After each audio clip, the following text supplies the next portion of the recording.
Hello and welcome to the Warp Shelf. I'm Frank Duran. I'm Deshaun Vasquez. And we are two artists reaching out into the pile of Sonic out there and telling you what you can bring back. No, we're finding out today if Sonic the Hedgehog 2 is worth it on your shelf. Should you buy it? Should you go see it in theaters? Basically our normal shtick of physical media, but we're going to go into some deep Sonic here. We've already talked about Sonic. We've already brought up Sonic before. We've done this first Sonic movie as a whole episode. We have an episode with Eddie McCade where we talk about his Sonic in that episode. We talked about this movie, the first movie, a lot. Yeah. And I'm sure we also brought it up when we did like the Mortal Kombat versus Mortal Kombat episode. Yeah. Because just talking about video game movies in general and their unending disappointment. Right? You're like, wait a second. And the thing to me is that this right here is a step up. I'll say that right here. We'll get deeper into it. This is a step up. But we have, but that's just a little tease because first off, we're going to show off what we actually like own physically for Sonic. Come on. And like our history with Sonic to reiterate since that first Sonic episode was a while ago. Yeah, it was a while back.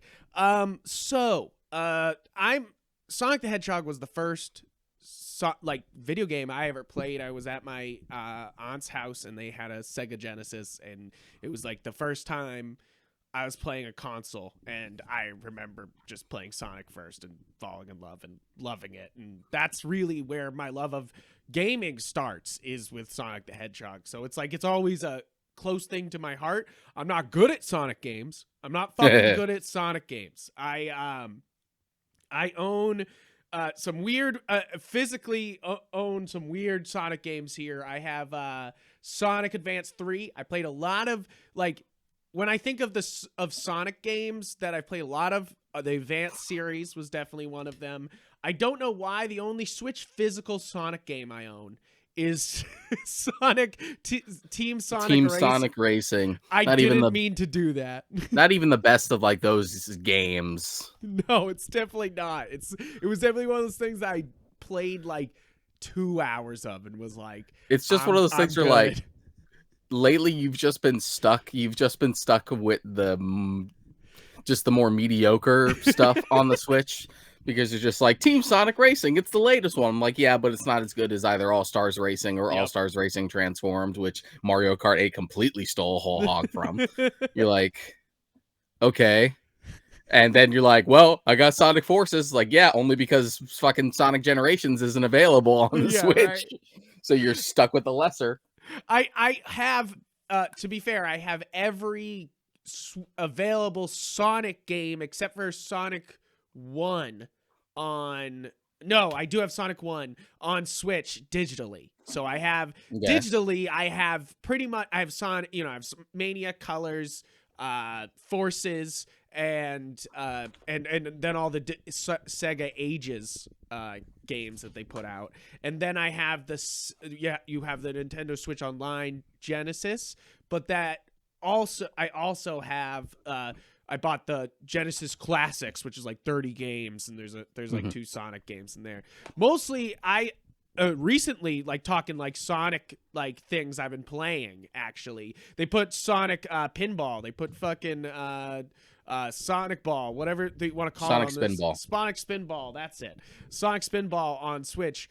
And I loved that game as a kid. I'm a huge, I like pinball. I don't know why. It's such like a classic game, there's not much to it, but like there's a lot of skill and a lot of fun to be had there. And I own like the Star Wars pinball game on Switch and stuff, like where you get like 19 Star Wars boards to play pinball on. And I actually have like a lot of hours in that game. But I put like 3 hours into Sonic Spinball the other day. What a hard fucking game. What the fuck?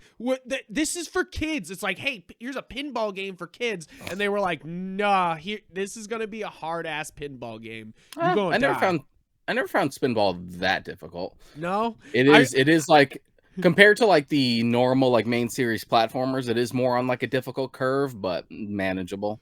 Yeah, it's I'm about halfway through the game now. It's like on the third level or something like that. And I was just like, damn, this is hard as fuck at some parts, because it's just like you got to nail that shot, like pinball shot, just perfectly to get through. And if you don't, you can just be like, and in the lava, like, and in the lava. You're like, no. But So physically, I have also a Sonic Amiibo here and a Sonic with a ring pocket pop Funko. sweet. So that's I have a Super Sonic pop buried somewhere in those floating shelves. I was actually trying to dig him out. Nice. But he's just too far back. But as far as physical stuff, mostly older generation stuff, compilations and the like. I got Mega Collection Plus. Oh, hell yeah. So that's already Sonic 1, 2, 3, 3 and Knuckles. Nice. 3D Blast, Spinball, Mean Bean Machine. Oh, I got SA1. Yep, GameCube, the original GameCube printing, which is way more stable than like most ports of it now. That's good. That's I got awesome. Heroes. Oh, Heroes. I mean, speaking of this movie, there's definitely some influence of Heroes a little bit in this, where they were just like, mostly with like the team climax is like attacks. team attack shit. I got Riders. Nice. And I got the Gems collection. Oh shit, yeah. Which That's is awesome. the Fighters, Sonic R, and Sonic CD. And at that point in time, Sonic CD was super inaccessible. Like the only way you could get it is if you actually had a Sega CD. Right? It's weird. It's in the Genesis Classics collection I talked about on Switch. You're like, Sonic CD. You're like, oh, okay. You're like, the CD is an extension of the Genesis. Yeah, you're like, all right. It's not a different console. Yeah, right? I thought it was strange. I was like, okay. So I then we got to talk a little bit before we even get into the movie. Then we got to talk about the game that was just announced. That right after it was so funny. I'm glad we waited to do this episode. We went to the movies last week, guys. We actually got chili dogs and then went and saw Sonic. We wanted to do it right, put us in a good state of mind, sucking on chili dogs down at the Tasty Freeze, and then going into the Sonic the Hedgehog. And I think it's actually worthwhile immersive experience to have a chili dog before you go into this movie. I think it's an important part of this, but beside the point, it's I'm glad we waited for this, because they waited pretty much a week and then we're like, Sonic Origins is here, baby. And I was just like, okay, thank you, because like this Sonic movie is doing, first off, way better than the first movie, and it's one of the highest grossing movies of the year. And they weren't gonna announce a Sonic game. I was like, if this movie meant anything, it should have meant that like they could green light some Sonic games, Yeah, because as far as anything else, the only thing we have in the pipeline is like Frontiers, but I think that's just too early in development to really show much of it off. Yeah. But yeah, Origins Collection was something. I'm excited. Origins was something that was a sort of a long time coming, because we hadn't had a collection in a while that had 3 and Knuckles on it. Most of the modern collections you see usually don't have 3 and Knuckles as one combined game. Yes. Which is annoying to me, because that's how I prefer to play 3 and Knuckles, is combined with my goddamn Super Emeralds and my Hypersonic. I kind of like this new retro fad, and it's definitely been done for years and years, but of combining like games and then making it like playable with all 3 of like the like improvements of all the games, like, and this one, Origins, I think is really cool because they're going to combine all the stories, so it's all one game, which sounds great and have to me. Add extra content, and the fact that it'll give Headcanon an opportunity to finally remaster 3 and Knuckles after they did such a great job at 1 and 2. Exactly. And it's one of those things that I know they're being kind of shady by taking like delisting all the other Sonic games. They shouldn't do that. I'm against that. I'm against anything that's like anti-consumer, like that if we release something we're gonna take it back. Like please don't do that. But I am totally for this type of re-release, this type of thing, especially for some of my favorite games. You know, like 2 and Knuckles is definitely in my top 25 games. You know, like those 2 games are definitely in there somewhere. You know, Your like top 25 games top that you haven't 25. finished. Yeah, you know, that's never gonna fucking happen. No, I'm just kidding. I could finish that article. I could do it. Check out galaxygeek.com. But I was talking about the article. I was just talking about the game itself. yeah, no. I beat 2 when I was younger, and I definitely beat 3 when I was younger. It's definitely something as an adult I haven't gone back and beaten them, but like, because I'm weak. But but you know, it's okay. So I think that that's a great game. Think it's so much fun that they announced it. I think this helps my review of this movie a lot more because I'm like, not useless. I'm like, yay. I'm like, good stuff. No, okay, let's get down to it. We're already so deep into this review and we haven't even talked about the movie. So, Sonic 2. I know, Deshaun, you went in with pretty low expectations. I did too. Yeah, I didn't expect to like hate it, but I think we had said this like right before we actually sat down. It's just like, man, so long as it's just okay and I'm not angry about the entire thing, Right? I'll probably be fine because I'm not expecting it to actually be good. Exactly. I kind of went in knowing that it wouldn't be absolutely fantastic, you know, like blow me away or anything, or actually be a good movie, you know, like, and I was actually kind of pleasantly surprised by lowering my expectations like that, you know, like where my real review of this is that I could edit this movie down to a good Sonic movie. There's a good Sonic movie inside of this movie, guys. There is, but it's only like 45 minutes. And we got it, and it's like a 90 to like an over movie. So there's a lot to cut, and we could cut a lot, and it would actually still probably make a lot of sense. Like I really want to like do that exercise when they finally like release Blu-rays or something. Maybe I can get a file and try to edit it myself, do a Topher Grace and edit down the Star Wars or something like that. But like, I bet you could edit Sonic 1 and 2 into a good tiny little Sonic movie, you know, like where it's just like it could work because I don't know about 1. I really know about 2 that there's a decent movie here. Well, I feel it's just the ratio. There's so much stupid human shit in 1 that you can't edit around. No, you can't. It would be like There's so much extremely wasted hard. time. Exactly. And I think we talked about it feeling like filler for most of the movie. And this one, at least when it goes into filler, it's like a whole little time and you feel like either I could go to the bathroom or I could just edit this shit out. Like, you know, like you're just like, we can take this whole thing. But like, really, what I mean by there's an actual good movie in here is there's actually some fun Sonic humor. There's like this cool little story of like trying to be a hero, you know, and like gaining friends and things. And there's actually some good Sonic action going on, really. And I think the only good thing I had to say about Sonic 1 was that Jim Carrey and Ben Schwartz were amazing in their roles. And then they come back and they're even better, you know, like they're even more that character, you know, like they're even more its own thing.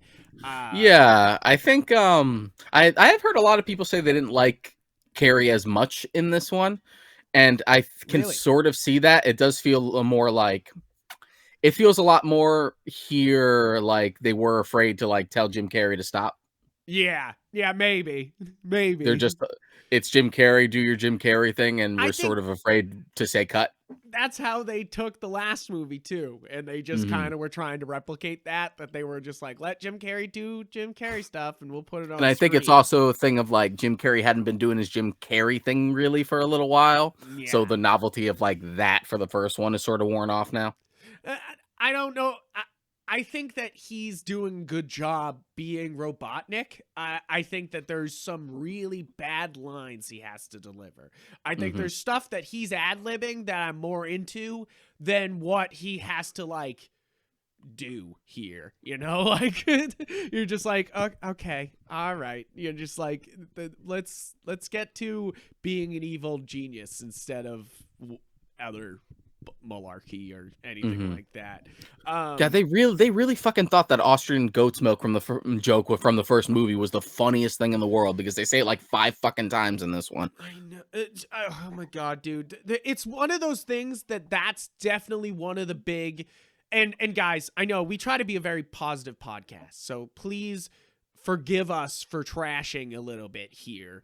That's one of the absolutely weakest parts of this movie, is it thinks the first one was worth referencing at all, you know, like, and they keep referencing it like they're making some contained Sonic universe trilogy here, and it's really important to make sure that they feel super connected, when in reality, if you just gave me a Sonic adventure, I wouldn't give a fuck what the humans were up to. That's really the real problem here, is that the Sonic stuff, I'm like sick when they're talking about any humans or to any humans. You're like, why are we doing this? Why is this happening? Like, I honestly don't care if humans are a part of the world, but they should not play or like in the background, but they shouldn't play like any sort of notable part other than Robotnik or anything like Robotnik related. And to really like sink your heels in that the emotional thorough line of this movie is the father-son relationship between Sonic and James Marsden is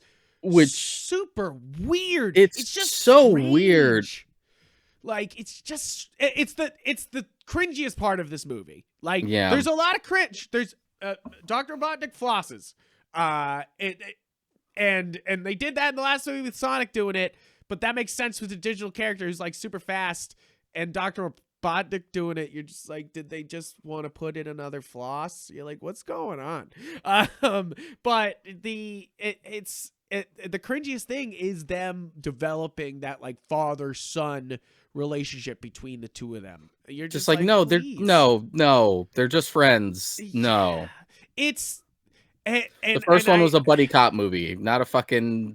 Not a father-son thing. Yeah, it feels like, you know, the first movie's Lethal Weapon, where they're like uneasy partners, and that in a way, and then this one, it would be if Lethal Weapon decided that the next movie, Donald Glover would just be Mel Gibson's father figure, and you're like, that's not how this series goes. You're like, what's going on here? You know, like, you're like, what the fuck? Like, it's a weird dynamic shift, and it's also one of those things where like Sonic is just too grown for this shit. If you were going for more like classic, pudgy, maybe like little kid Sonic, then it probably could have like played a lot more. Like if he stayed small like he is in the flashbacks at the first movie. I think it's interesting because he's much bigger here. It's like you can see the pictures of the first movie and the second movie where he comes up to like people's waists. In the first movie, he's pretty much like up to people's shoulders and higher on them, and you're like, well, that's a much bigger person in about a year. But and like, even in the first one, like, it's clear that it's supposed to be more like Adventure Dreamcast era Sonic with that design, and that Sonic is 15 at the start of those games, and then later 16. And Ben Schwartz sounds like a grown ass man, so it's weird. It's strange. It's one of those things that if I think we literally groaned at that. There was parts where me and Deshaun were like, hey, that was pretty cool during this movie. But there was definitely a few more parts where we were like, whoo. Like, we were definitely like whisper riffing the entire time. I was trying to be as quiet as possible because I almost felt bad for like the family. There was kids there and they were having a good time. Like, and we're just like, what the fuck is this shit? There was definitely parts where we were like trying to control ourselves. We're like, oh shit, look at that. Like, you know, like, and then there was definitely parts where we were like, oh my God. Like, you're like, please stop. Like, but I think that's the important part about this movie is, and I think we said this about the first one, to bring it back to something positive, is that this is introducing Sonic to a whole new generation, and they love him. You know, like they fucking love Sonic, you know, like it's like our generation grew up with the games and they, you know, they grew along with us, but like these kids don't even have a world where the games are good, you know, like they just have a world where the older games are good. So it's like you're building this whole new fandom on these movies, which is very interesting, you know, like this is what they like, you know, like I think there's a whole generation, like my brother's generation, that knows like Sonic X, you know, like, and the Sonic animated shows, you know, like, and me and you know them from the comics and the original games, you know, like, and I think a lot of kids know him from games, obviously, but like the movies are bringing a lot of people into this fandom and a lot of young kids. I was laughing because we were at the movie theaters for something. What the fuck did we see? I think it was West Side Story, and they had Sonic and they had a Batman, Sonic, and who was the next Marvel? I think it was like Doctor Strange and everything like that, you know, like you had this pantheon of characters. There was a fucking line to stand with the Sonic stand-in. No one else was standing with any of the other stand-ins at this theater. And I thought that was kind of funny, is that like this character still works for kids just design-wise, you know? Like the attitude and the design still is able to come across on screen here to charm a whole nother generation into getting into Sonic, which I'm always for. Like, get into this, you know, like, into this great, cool thing, you know? Like, I think that Sega may be a dumb company, but Sonic's dope. You know, like, you're just like, it's definitely one of those things that you're like, you're like, there's definitely good Sonic here. You just got to find it. And I think that there's a whole generation that just loves these movies now, which I think is for good and bad because they're bad movies, but you're like, all right. Yeah. you're like, that's, it's sort that's of, cool. I sort of equate it to like the big stink when Ghostbusters 2016 came out. Oh, where it's just like, this movie looks like it's going to be trash. And then it was. But then you see like footage of like little girls dressing up as Ghostbusters, and you're like, that's awesome. Movie's still bad though, but that's cute. Yeah, right. And I think that there's a place for everything like that, you know, like there's a spot for everybody. And I think that's an important part about this, is that this is the biggest kids movie of the year so far, and it's doing bonkers money. And I think that that's kind of funny that, you know, like in a world where I think pretty much everyone was like, that first movie was not great, but they felt involved. I think that's the other thing, is now people feel fucking involved because they bullied a fucking studio into changing the design of Sonic, which we've talked all about in the last episode, so we won't get into the bullying there. But I think that also made people feel an ownership, that they fucking cyberbullied a studio, like a mom cyberbullying the mayor on Facebook. And you're just like, wait a second. And, it's been for the better, is that obviously they've realized that they kind of have to lean into what Sonic actually is. And there's parts of this movie, like the fight scene with Knuckles in the temple, the final fight scene with the giant Robotnik. That whole sequence just in the temple in general is like everything I ever wanted. Like this the whole time. Stop fucking cutting back to the stupid wedding. Yes. I will say that the wedding is the part that I would cut out completely, and it wouldn't even change the movie, like, at all. Yeah, like, you wouldn't, it's ridiculous. You wouldn't even know it happened.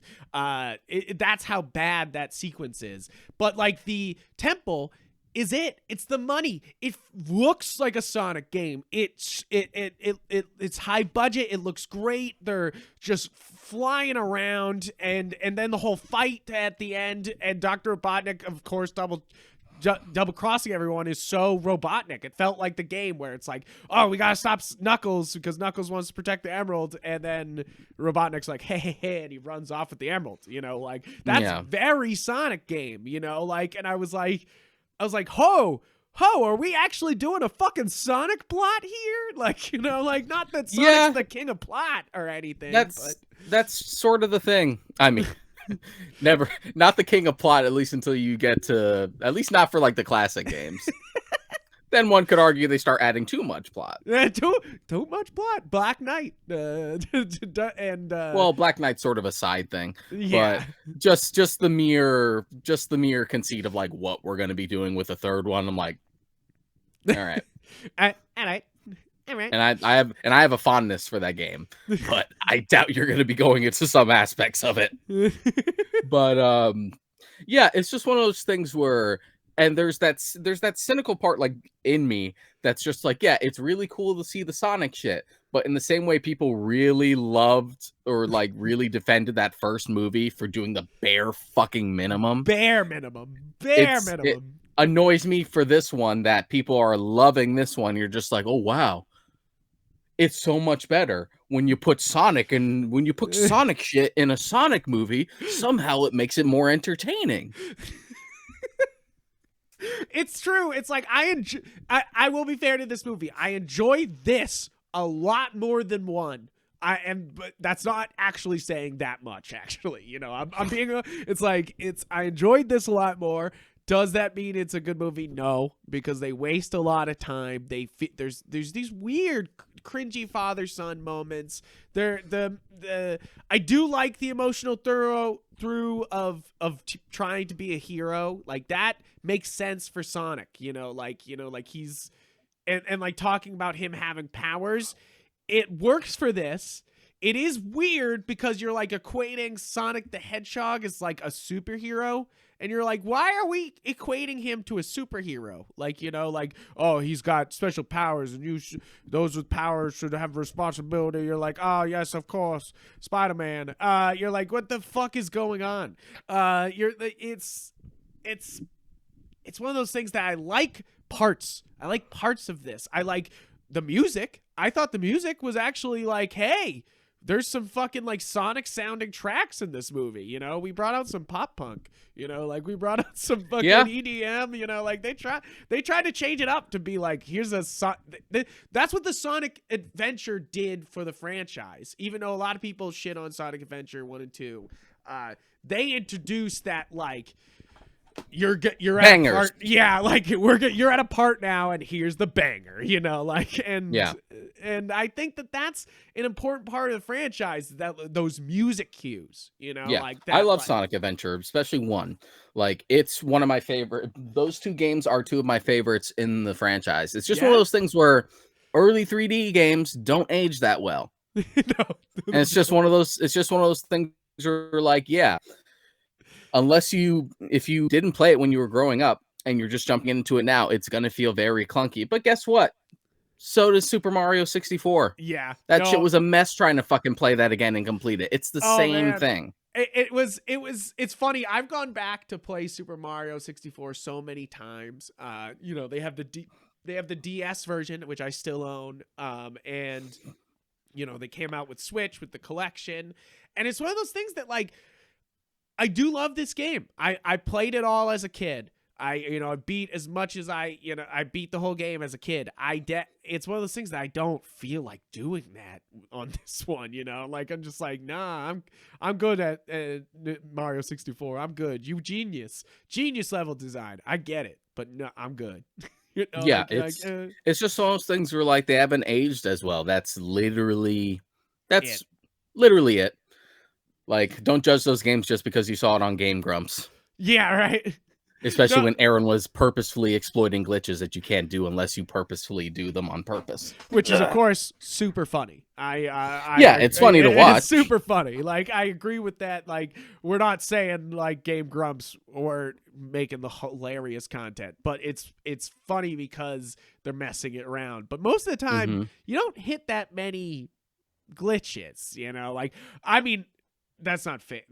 There's plenty of glitches in every game. I feel like every modern Sonic game has glitches. But like the shit that they were finding, and I know it's on purpose because I know how you exploit those and get those to trigger. Like most people aren't going to run into when you actually just play it normally. Yeah.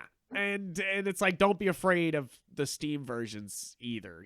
Like the Steam versions are totally fine.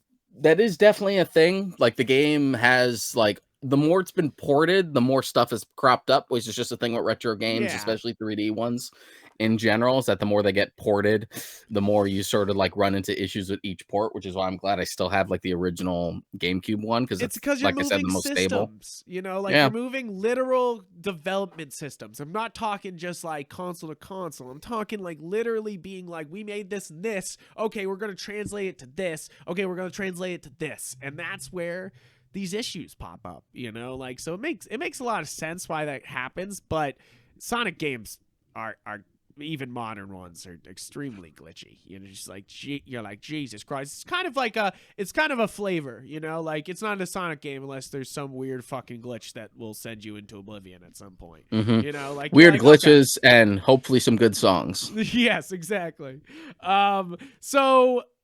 So more about this movie. I think that, of course, Idris Elba. I think I talked about it in the last time we talked about this. Is I was kind of like, oh, is Idris Elba going to be good? I'm wondering what he's doing here for the voice.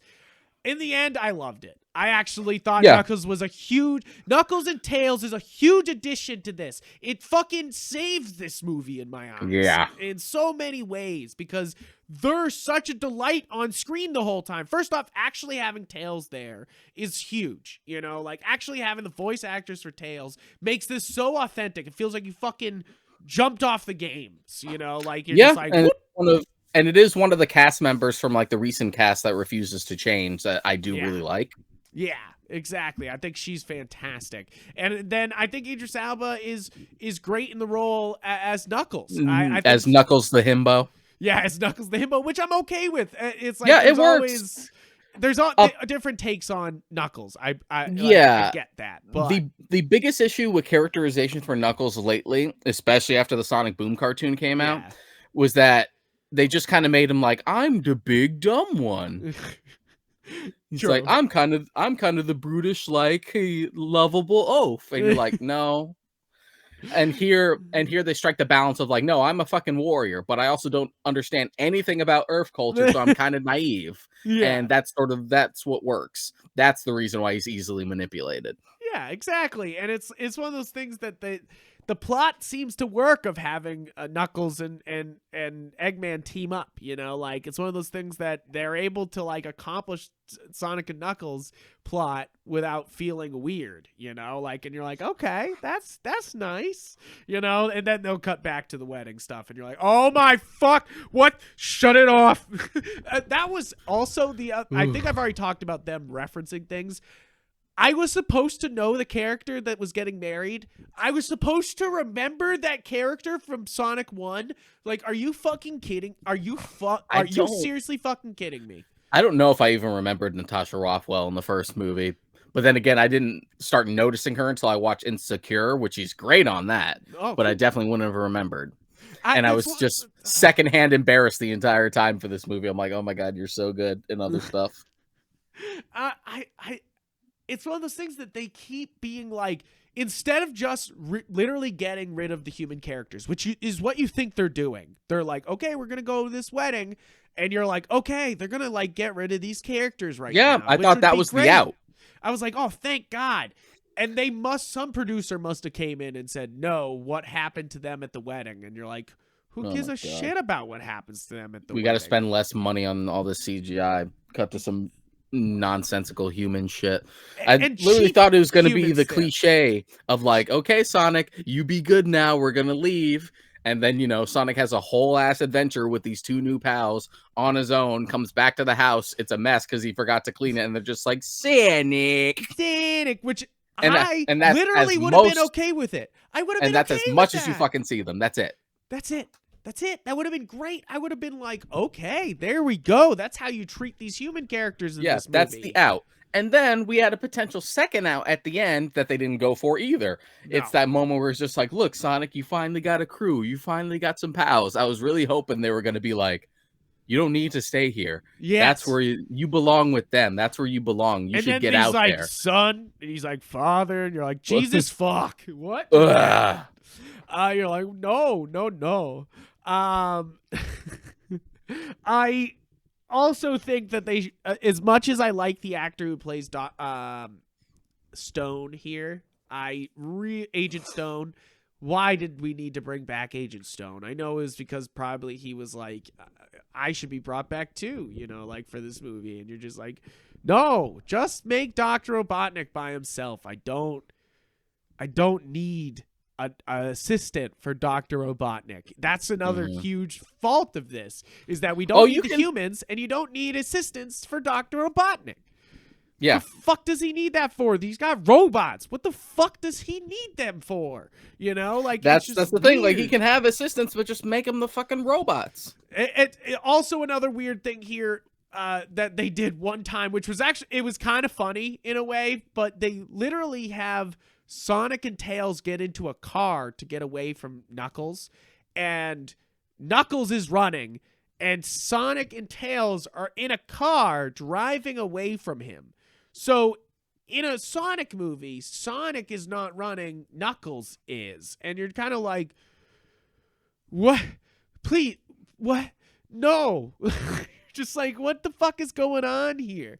It's weird. It's definitely one of those things that they still, even though they've brought in a lot of people who do understand Sonic, and you can tell they're trying their best to try to fit in that like great Sonic feel and media into this, they still don't understand it. You know, like, why the fuck is Sonic driving a car?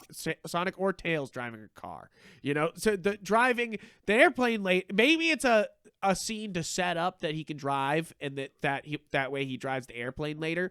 You literally could have told me the fox knows how to drive by flying the plane. I don't need some fucking setup to the talking fox driving. I could just assume he'd be able to fly the plane just based on, like, look at all this tech I have. Right. I just understand machines. Why do we have to have a scene? But I agree that, like, Robotnik doesn't need an assistant unless it's like Scratch or Grounder if you want to do the animated series stuff, or Orbot from the recent games, little round robot. He's pretty much been in most of the modern games lately. Like, I don't need any other humans. Yes, the one of the best parts is when Eggman actually gets into his egg and is floating around in the egg for a lot of the rest of the movie, and you're kind of like, hell yeah, you know. But it's always, even though like this is a step in the right direction, there's still all these weird half measures, like, oh shit, he's in his like floating little egg. That's dope. But then like, oh, but look, we did the robot wasps. But they still look like generic white drones with red eyes, because we can't make them look straight up like the Badniks, right? Because that'd be too ridiculous. So we'll just make them look like generic drones. They look like the turrets from Portal. Jesus Christ! And like, I think me and you laughed when they brought in Gun. I think when they were like, yeah, we formed a special group, Gun. And like that was literally the human plot. You like them forming Gun. You're like, are you fucking with me? As soon as they were like, we're part of a secret organization, I literally whispered to you, GUN. It's GUN.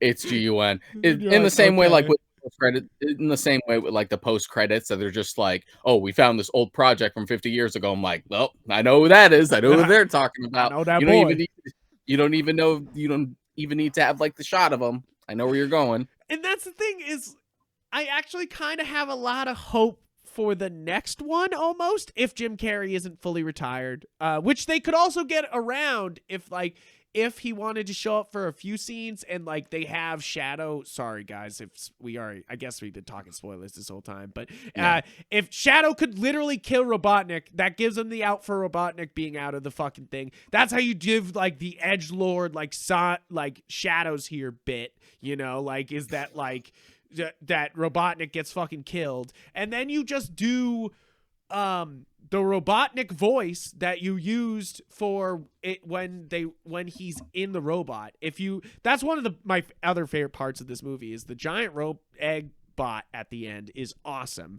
And one of the best parts is that when he's talking through the speakers of the robot, he sounds like the game. He sounds like the fucking game. It's like, it's Jim Carrey doing like the closest he is to like the way Eggman sounds in the game. Yeah, generally. And I thought that was actually a really great touch and was awesome. And I feel like you could do like Sonic, you could do like the Dragon Ball Z plot where like Shadow kills Dr. Robotnik, then Dr. Robotnik's like AI builds metal Sonic as retaliation or something, and you could really do this. Like you could do like Beyond like the Grave Robotnik, like the Dr. Giro's computer thing from Yeah. the one Dragon Ball Z movie. Exactly. Yeah, You could do it. I could see that. You could do it. Weird crossover, It would be, but there is a lot of Dragon Ball in this. To be fair, there's a bit of Dragon Ball here. Sonic has always had a lot of Dragon Ball in it.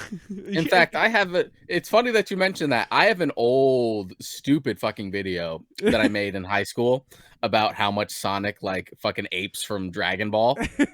And it's super cringy, it's stupid, but I still leave it up because I still get comments on it. I just got a comment on it like 2 days ago. And I find it like one of the dumbest things I've ever made, but I only keep it up because it still gets traction and it still pisses people off. Just like, this is clear. It's like, guys, you can tell. Look at the date of how old this video is. Yeah, this is clearly some like high school kid just like rambling about how much he loves Dragon Ball. And it's kind of funny. Even this movie is like, all right, Supersonic time and Dragon Ball. The same way kind of like Shang-Chi was like, all right, Dragon Ball time. And it's like, and it seriously is like straight up. I mean, it's Supersonic, which has always been a Dragon Ball reference, you know, same as God Gundam's a Dragon Ball reference, you know, like it's like, even though it's part of the lore, it's still very Dragon Ball. It's a little, there's a little, I want to say this. They came out not too far apart from the other, because Super Saiyan also pulls from just an old Japanese myth about like the Golden Warrior and stuff like that. So they're both sort of pulling from the same source to like build energy and stuff like that. Yeah, visualizing the ki. Yeah, like yeah, it's very in Japanese culture. Like as far as the episodes are concerned, like I think this was actually in that stupid video. The premiere episode of Super Saiyan was the same year that like Sonic 1 came out, and they were only like I think a week or so apart. That's wild. You're like, holy shit. Like, well, that was actually that actually wouldn't work because Sonic. No, it definitely would have been more pulling from Dragon Ball because Supersonic wasn't until the second game. Yeah, so they definitely took it from there. Yeah. I mean, Supersonic was in the after that was in the comics a lot. You know, it's a big thing in the IDW comics and in the current comics. Archie. Archie. It's like so I think I didn't mention that earlier. One of my big things about Sonic was reading the Archie comics when I was young, because they would, when you go to the supermarket near me, there would be a spinner of comics. And of course I would want to go shopping with my mom just to read the comics. And I would sit and read every Sonic one that they had there. And of course, none of them are in order. So I'm just getting like fucking weird bits of story of Sonic every time I go to the fucking supermarket. But I loved it. It was always like, holy shit, what is he up to now? And I think that that's where my love of Supersonic comes from, is like how cool that always was of him getting the emeralds together and then putting it together. And they're able to do it here. The emerald breaks. They're able to like do the whole spinning from the game, spinning emeralds and then turning into Supersonic. It was like, yeah, it was holy shit. Having all of the emeralds housed inside the Master Emerald is definitely a choice. Yeah. Like, okay, I figured that's where they were going. Like, okay, so what you're implying is that like all the Chaos Emeralds form the Master Emerald? Yes. But then Knuckles just rebuilds the Master Emerald by itself without them, and who knows where the Chaos Emeralds went, because they just kind of float up into the sky, but you don't actually see where they go. I'm like, did they do the fucking Dragon Ball thing where they like spread across the earth? Where did they go? They just kind of floated away. I was thinking that too. I was like, did they just Dragon Ball the fuck out of there? What the hell was that? Like, now they're going to be on all, like, I'm sure that's how they're going to start like Sonic 3, is like them going around to different universes grabbing the Chaos Emeralds, you know, like that just... if we're more stealing from Dragon Ball, that's how you start any good Dragon Ball story, is them being like, gotta find the Dragon Balls, beep beep beep beep beep beep beep, yeah. Like, you know, like, but I think there's a lot of possibilities for the next movie, and you can tell that I have some ideas for it, so it's like one of those things that like, I think that's the other important part of this, is it's able to actually strike some like imagination in me, instead of like one which just made me be like, please stop. Make it stop. Yeah, I just want more Sonic shit in these fucking movies. Like, hopefully, if you're already establishing that just like we're gonna be going to different universes and stuff like that in the multiverse. And which, they first of all, copped out on what that the so fast. What did we need to establish a multiverse for Sonic for? Like, we haven't even fucking left Earth yet. How about we go to other planets first before we start worrying about other shit? To be fair, multiverse Sonic is very Sonic. You know, like Sonic Generations showing up in Sonic Forces and other things is very Sonic to bring in other Sonics. But there's an established foundation before you start messing with that stuff. Yeah, right. You don't do that in your. They start go ahead. Sorry. You don't start that like right off the bat with your second movie and stuff. Like, everyone wants to do the comic book movie thing, but again, they don't want to do the work. Again, exactly. Like, yeah, the MCU's doing multiverse right now too. Just like, yeah, the MCU's doing multiverse stuff right now, but we're in phase 4. We waited a while before we tagged onto that shit. We did a bunch of other stuff. I want to point out, Dan Slott, if you're not following Dan Slott on Twitter, you're missing out on some great like comic book content. But he did this whole thread the other day where he was like, what the Spider-Man movies expect you to know while starting the movies in the MCUs, which is a lot. Like, the first one even is like, Spider-Man's been running for a while. He's teamed up with the Avengers already, and they're in this movie. And then the second one's like, the blip happened, which is a huge thing to try to keep going through a lot of movies. Very comic booky to be like, an event happened and it carries through everything, you know? Like, it's very like that event comic-y in that way. And it's one of those things that like, that's one of the best parts of the Marvel universe right now, you know, like, is that they're able to accomplish these like event like things, and it still works in a movie, you know, where it works in comics because you want to pick up all these different comics, but now they can make it work for movies where you want to see all the shows and the movies and everything going on.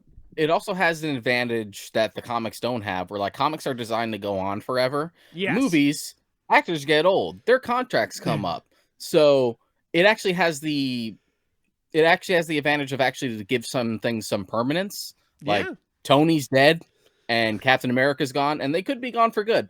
I'm sure they'll find some excuse to bring them back in some fan servicey moment, just like when they sort of need it and like things are starting to get stale. But it's just one of those things where like it feels like it can actually stick, whereas like actual comic book deaths in comics never do. It's like, yep, exactly. It's a huge revolving door. Now, the thing that I will say is that I already said it already, and I want to bring it up again, is the action here is actually pretty great. Like, that's one of the most redeeming parts of this movie, is that the action set pieces are kind of cool. Even the stupid Sonic Adventures Dark Knight crossover scene they did at the beginning was kind of cool in some ways, where I was like it was a little John Wick at some moments, and you were like what's happening here, you know? Yeah. You're like, okay. And then the temple scene we already said was great, and then the robot scene was fantastic, and even I think that if I was going to cut something, I would also, if that was like character content, I would cut probably the cabin scene, because that's definitely just for the kids, is this dancing scene, which is totally fine. I get what they're doing there, where they're like, hey, we're going to have a little fun. You know, like, we're gonna do some fun with these characters and have a whole dancing scene. Like, I get what they're doing. It's just weird. And when I think of Sonic the Hedgehog, the first thing that comes to mind is Bruno Mars. I guess so, right? You're like, okay. And I mean, this is where it's another thing where they're like definitely trying to establish things before things happen, and it's just very strange. Like, in this dance scene, they're establishing that Tails can make copies of himself, and then in the final fight scene, he uses that to fight Robotnik. And you're like, I didn't need an explanation for the multiplying talking fox. Like, they keep being like, I don't know if they'll get this jump in logic in this movie. And you're like, Did the talking hedgehog and the talking fox and the echidna fucking throw you off that I'll believe whatever the fuck is happening? Just go. Just do the thing. Don't have to set it up. I get trying to like make Tails the tech kid because he already is that in the games, and his Tails' power set has always been weird outside of the classic games, because in the classic games most of the characters pretty much function the same. Tails is Sonic, but he can fly. Knuckles is Sonic, but he can glide and he can climb. Yes. But they more or less function very similar. As far as the modern games are concerned, when, you know, they're doing more complicated stuff, they always found a weird way to like try and find Tails something, give him something to do. Like, what's his attack? Oh, he can spin his tails like a blade. He has weird like dummy ring bombs. So with this one, they just kind of leaned into like, okay, he has different tech and I guess a bunch of guns. And yeah, right. That was a bunch of laser guns. That was the thing. Is like the first movie felt very kids movie where no one had guns. Even the cops were like, nobody was pointing guns at each other except in the final scene. And then in this one, they were like, no, Tails gets a gun. And you're like, no, Tails is out to murder some bitches. And then they're like, Shadow's coming, bitches. Shadow's coming. We needed to like set up guns first so we could get it so before Shadow comes.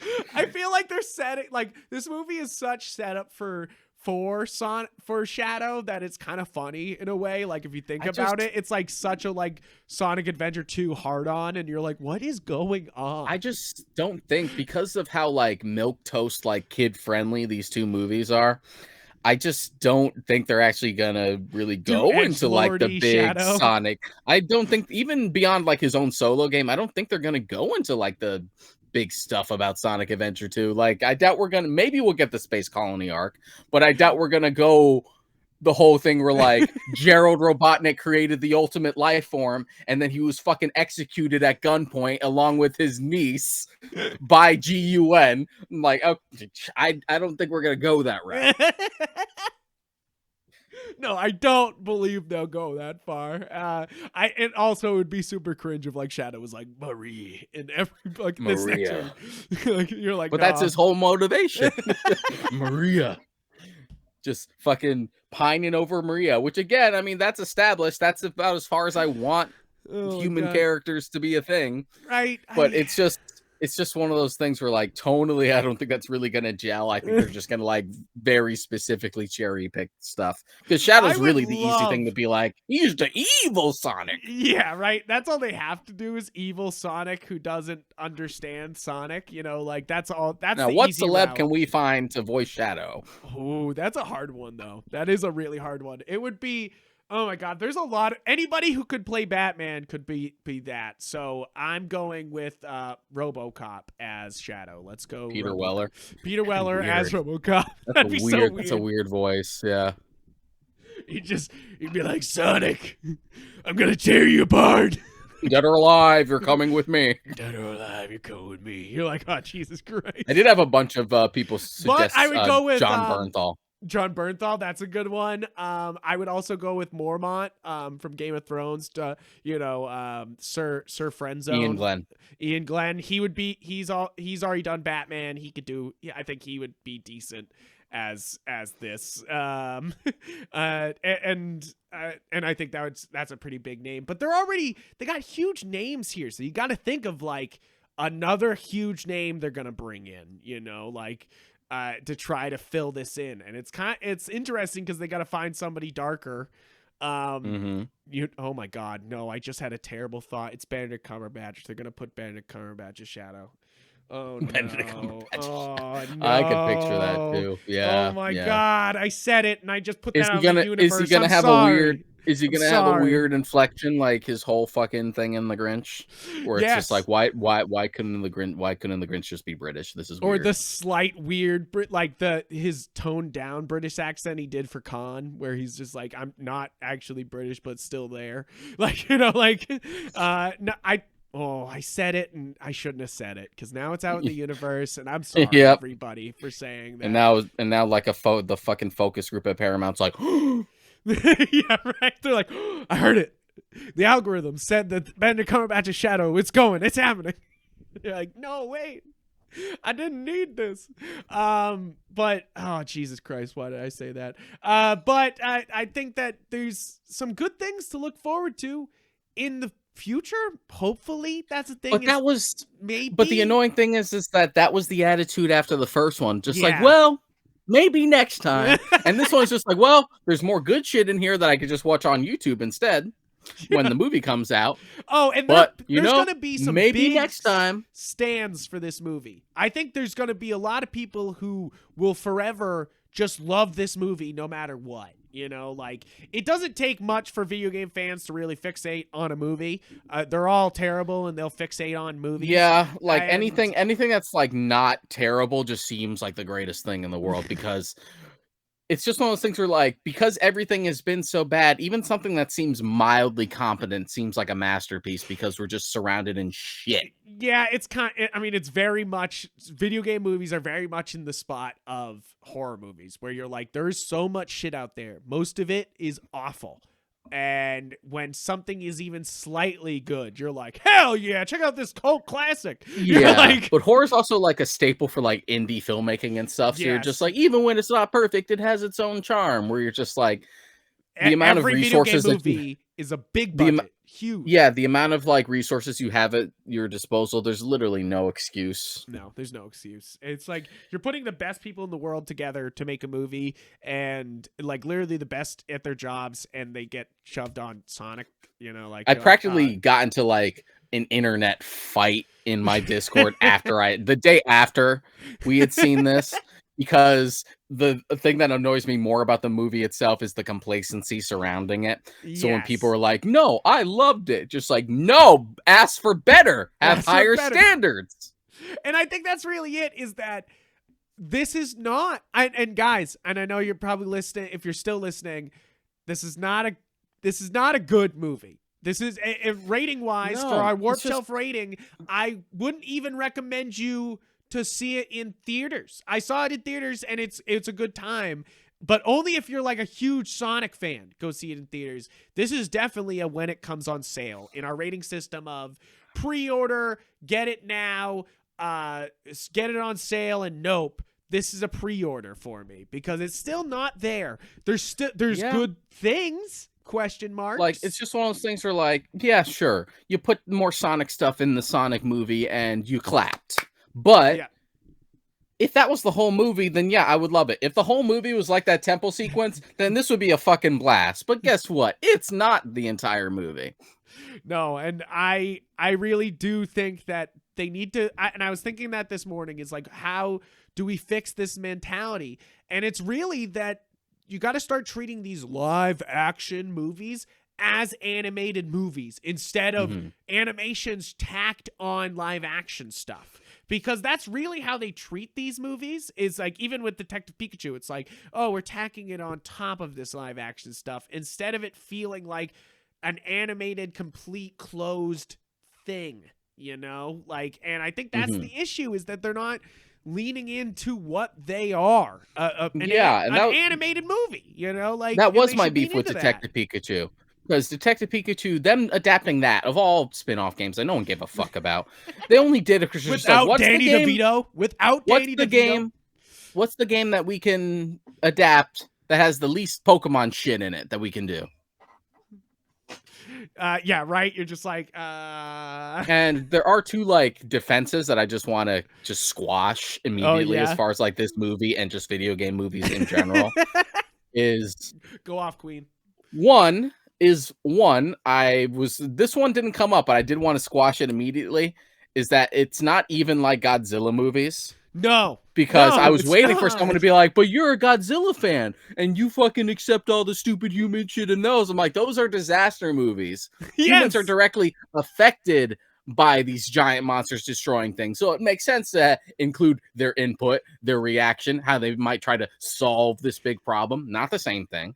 And then the second thing is, well, you know, comic book movies started off rough too, and you know, we still had to get there. No, the thing that started the modern video game movies since the 80s. These have been rough since the 80s. They haven't improved.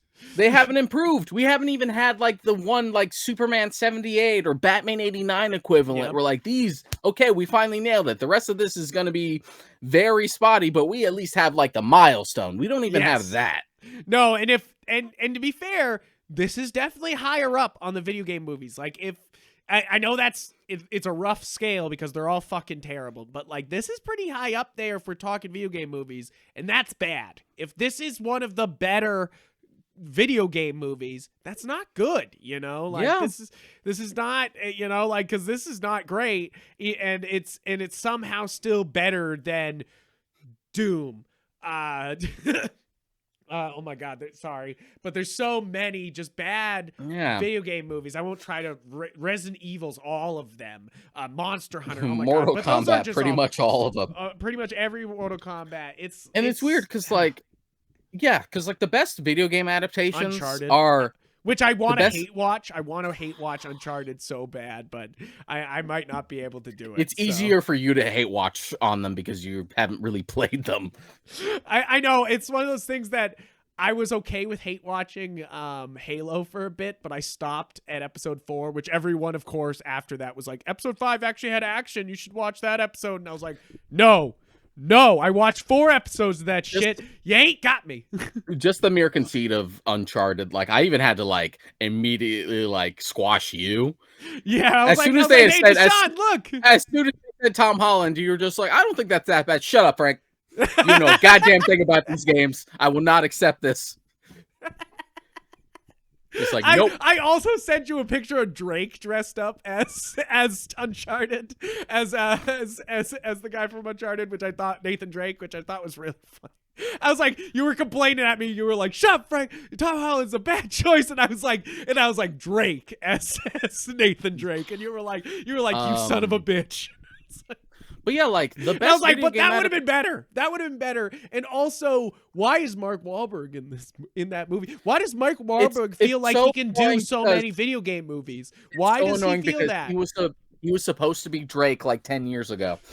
They've been trying to get this fucking movie off the ground for so long, pretty much ever since that first game came out. Yeah. And originally they wanted Mark Wahlberg to play Nathan Drake himself. Now it's taken so long that they decided, okay, he won't be Drake now. Then he'll be Sully, which is even more unfitting. Yeah, you're like, that's not right. You're like, I can't. Like, why can't we just cast these movies with people that look like the role? Like, I mean, it's really fucked up for a lot of these movies. I think the only good casting video game wise, other than, of course, The Rock as Doom guy, because that's decent. You know, like, you're like, that's at least a decent casting. But really, the best casting is Tomb Raider. Not Angelina Jolie, but Alicia Vikander. She actually looks like Lara Croft. She looked like she popped off the PS5 game.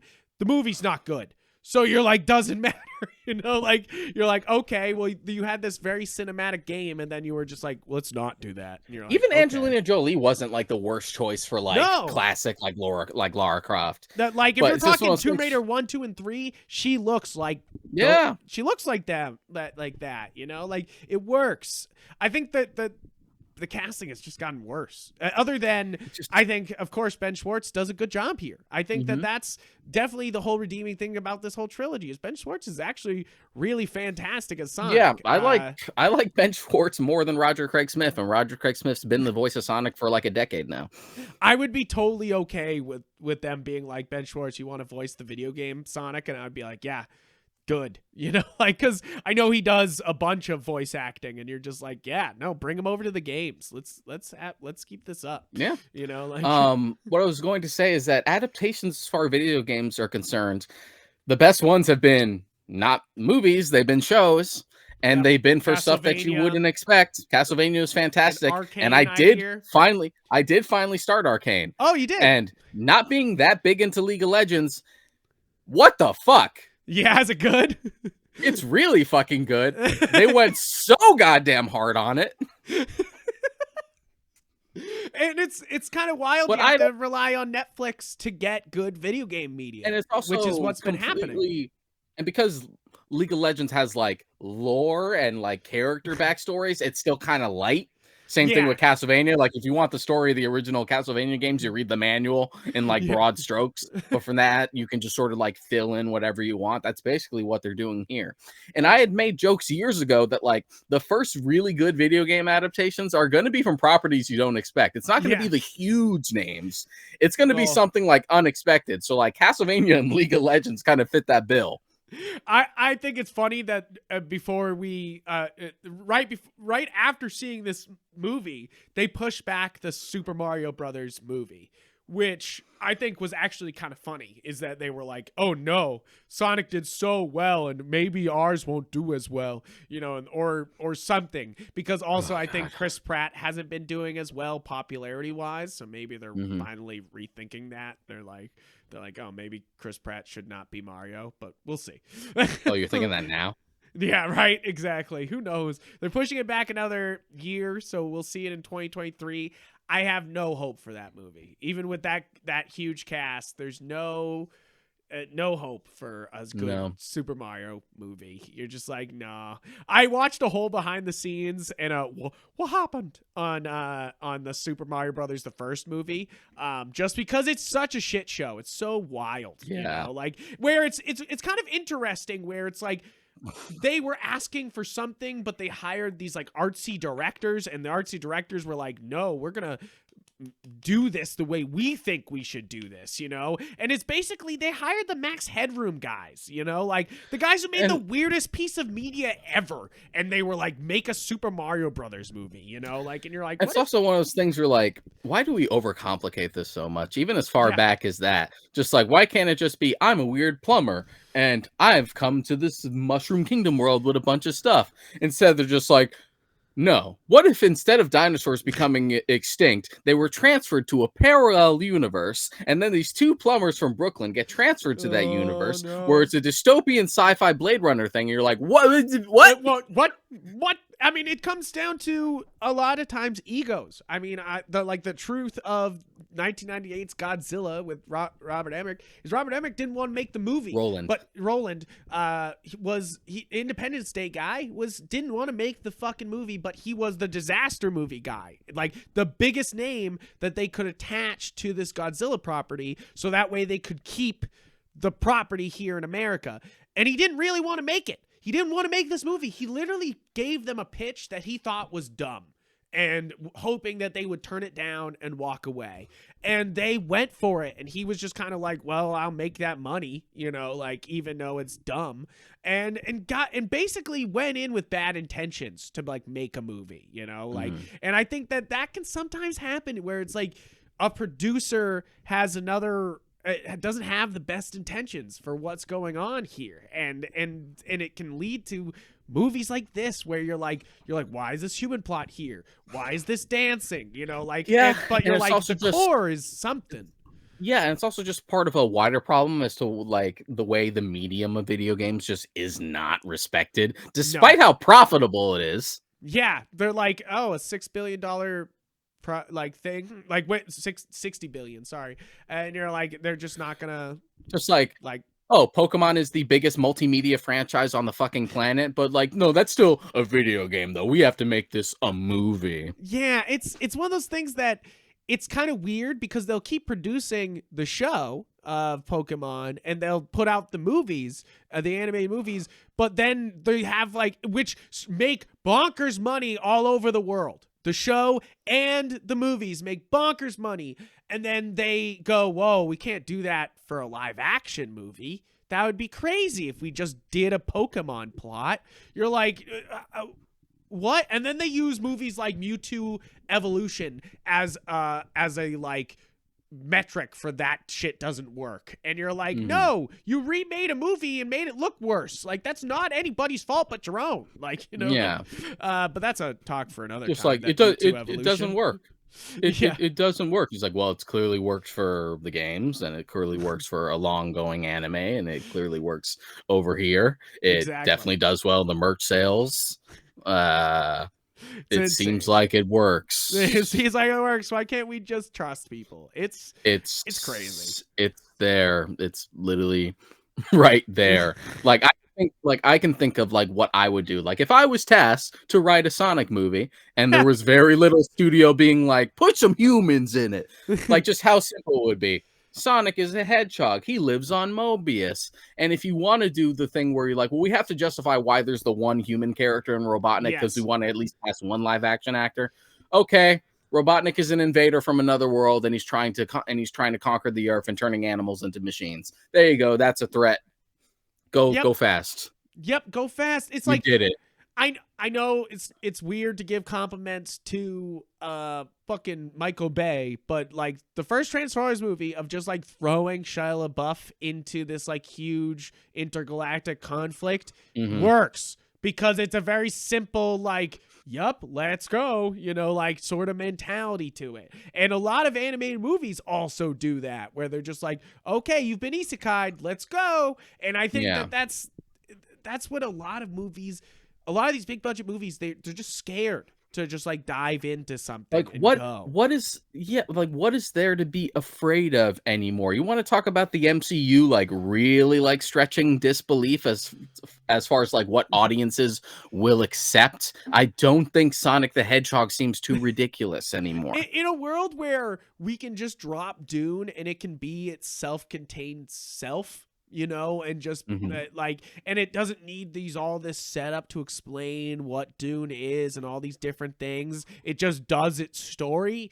In a world where that's winning Oscars, why the fuck are we not doing that treatment to video game movies in general? Like, why is there not a Warhammer 4000 that looks like fucking Dune? Like that doesn't make any, first off, financial sense to me because they sell those toys like fucking gangbusters and they just don't want to do that. You're like, are you kidding me?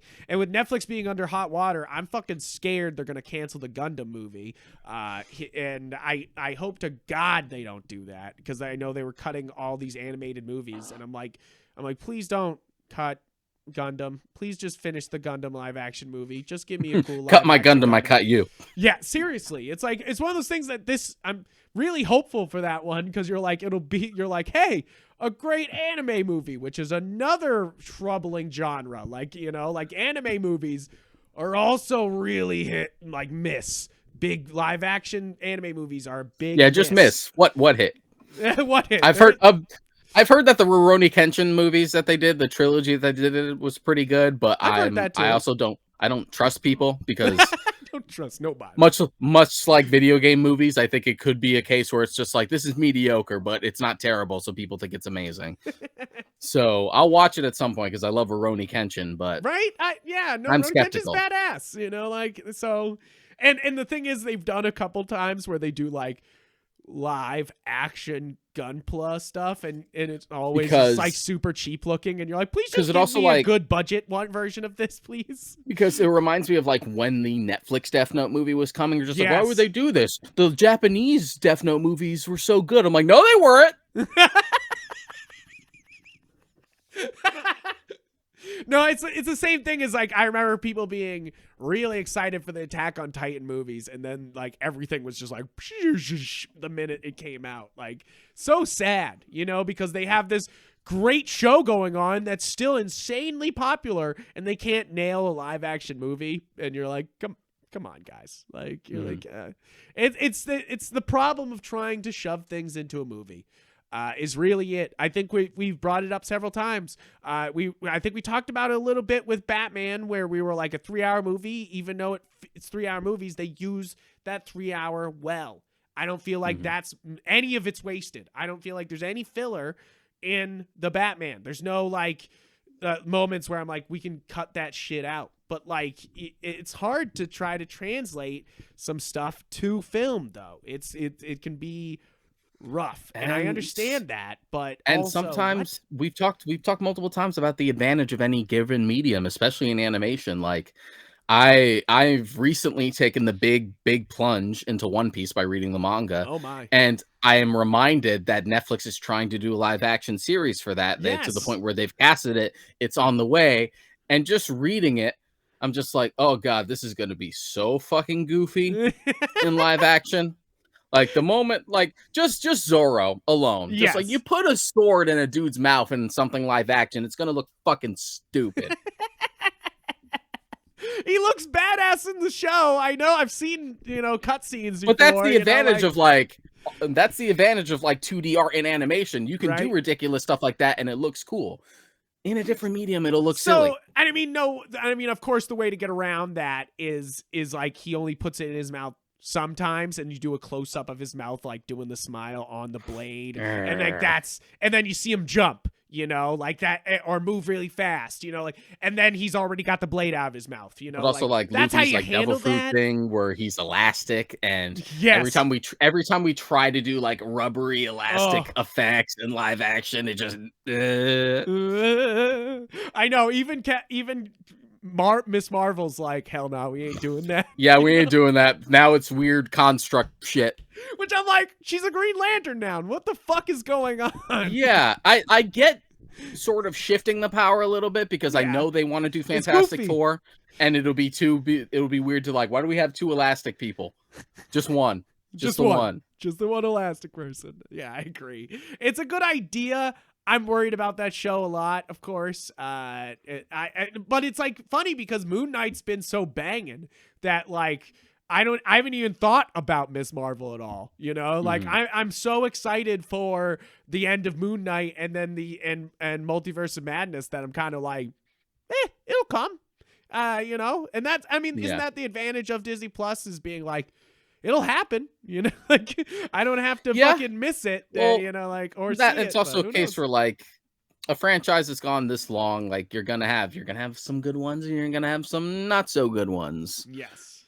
And the problem, and I think we were kind of talking about it earlier, is that we've broken into Marvel legacy characters. What is really it is that we've hit the legacy line pretty fast because people age, obviously. So you gotta be okay, they've been doing this for 10 years, so time to go to legacy characters. Which the problem is that a lot of legacy characters actually never really take over for the person they're supposed to be taking over for. Nope. A lot of the times they just go right back, to whoever it was at the beginning, be it Bruce or even with Superman right now. They're totally hey, Superboy is Superman now, and they're still for now. They're still now. Yeah, for now. But then they still have other comics where Clark Kent, Kal-El is Superman, not his son, and you're kind of yeah. And that's sort of the Spider-Man problem. Once they brought Miles into 616, you're just they're just two dudes called Spider-Man. Don't even think about it. Just running around in the same city. You can't even be you're over here, I'm over here. So I'm the San Francisco Spider-Man. Yeah, right. New York Spider-Man. Just no, we're just two Spider-Man. In New York. Just which one? The black one. Wait. Yo, hell no, bro. Well, we can't say that. Oh my god, dude. Ridiculous. We've really gotten off topic, but really Sonic 2, wait for it to go on sale. Wait for it to be digitally $6. That's what I would say. Buy this in 4K. Or just rent it. Or rent it. It's worth the one watch. It's definitely, I don't know if it's worth fully owning, a Blu-ray of it or anything like that, Yeah, definitely not for me. No, and I'm sure there'll be. It's worth a cheap Walmart collection. There'll be Sonic 1, 2, and 3 as a DVD collection at Walmart. Then I'll buy it. That's when I would pick this up. I'd be oh, cool, all 3 Sonic movies to take with me. Okay, sounds good. But even then, it's questionable. It was worth watching it with you specifically to riff on it in silence. For the most part, it would have been way more painful on my own. Yes. Which always say, going to movies is about who you go to the movies with. That you sometimes seeing a movie with somebody who's not having a good time will make that movie not a good time, even if it is a good movie. And then so it's worth watching it with you. And then when it comes out on digital and all the fucking cool shit goes up on YouTube, just pretty much watching those. Right? Because how exciting was it when he did the ground pound? How exciting was it when he did that? And then when he was just around Sonic 2 Temple. Yeah, right. And just put that on repeat. I literally turned to you and went, oh my God, they're actually doing a Sonic level, you know, like instead of like even the snowboarding scene, which was a lot of fun. I thought it was cool. You know, you get some Sonic snowboarding type of things, which is very Sonic, but like you like the minute they did the temple, I was like, this is actually a Sonic level. Hell yes. You know, like you're like, hell, finally, you know, like some actual like Sonic gameplay on screen that didn't feel it didn't feel like Halo or Doom where all of a sudden they're just switched to the first person mode and they're like, we did it. We did the game. It's over. We did it. We did It's just like what you love, right? Yeah, exactly. And same thing with Uncharted where they're like, we'll match some of the shots, but not all of them. Oh my God, Only look, some.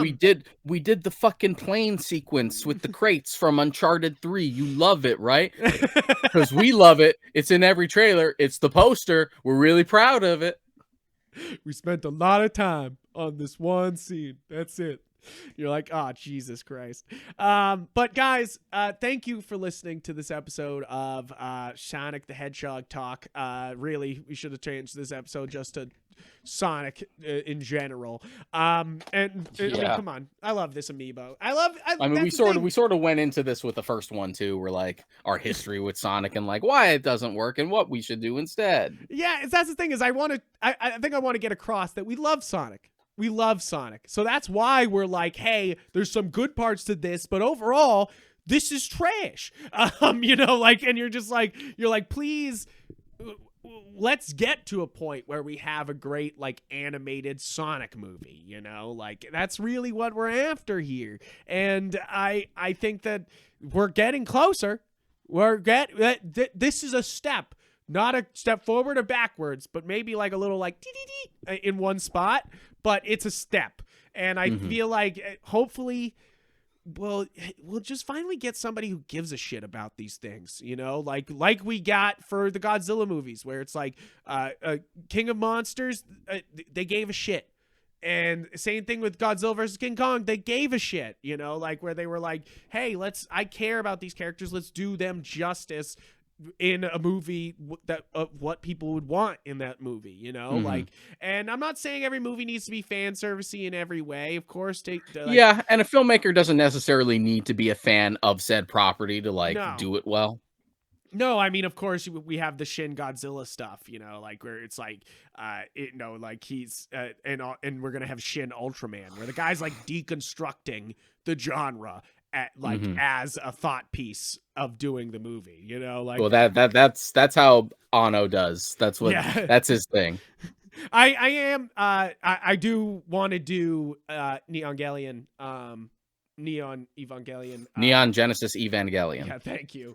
This is why fans call it Ava for sure. Yeah, Ava for short. I'm gonna do Ava soon as a series. I'm finishing up Code Geass, which Geass, sorry. I am enjoying. I remember telling you at the beginning of season 2, I was like, oh, I'm so excited for them to stop doing school stuff. And then the season was like, you thought, bitch, going back to the school stuff. And I was like, oh, you suck. And then they finally were just like, nah, we gotta, they started, they kill his girlfriend and you're like, oh shit.